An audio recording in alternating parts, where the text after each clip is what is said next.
એ ટોપીવાળા ફેરિયાએ ટોપીઓ વેચવા માટે દૂરના ગામમાં જવાનું નક્કી કર્યું અને પછી એ ચાલતો ચાલતો નીકળી પડે છે.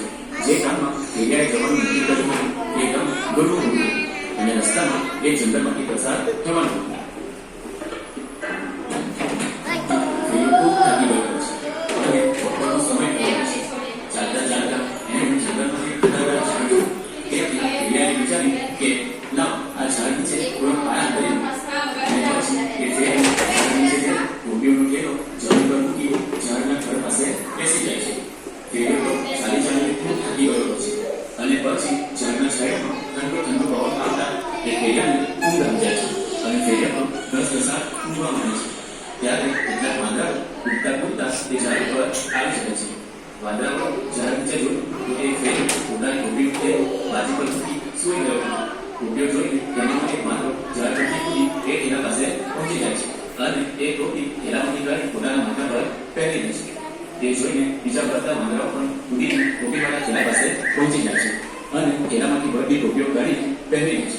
અને પછી બધા વાંદરાઓ કૂદકા મારી ઝાડ પર ચડી જાય છે અને કૂદાકૂદ કરે છે.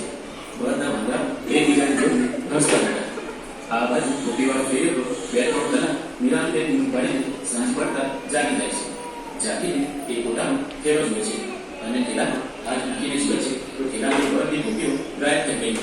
ફેરિયાભાઈ પોતાની ટોપીઓ ગાયબ થયેલી જોઈ ખૂબ દુઃખી થઈ જાય છે અને ટોપીઓ શોધવા માટે આમ તેમ દોડે છે અને બધી બાજુ નજર પડાવે છે પણ એને ક્યાંય ટોપીઓ મળી નહીં. ત્યારે ઝાડ પર વાંદરાઓ છલાંગ લગાવતા ફેરિયાની નજર ઉપર ગઈ તો જોયું તો ઝાડ પર બધા વાંદરાઓ હતા અને બધા વાંદરાઓ માથામાં ટોપી પહેરીને મસ્તી કરી રહ્યા હતા. વાંદરાઓ પાસેથી ટોપી મેળવવા માટે ફેરિયાએ જમીન પરથી એક પથ્થર ઉપાડીને વાંદરાઓને માર્યો પણ વાંદરાઓએ ટોપી આપી નહીં અને વાંદરાઓએ પણ ઝાડ પરના ફળ તોડીને ફેરિયાને મારવા લાગ્યા. ફેરિયો વિચારવા લાગ્યો કે હવે શું કરું?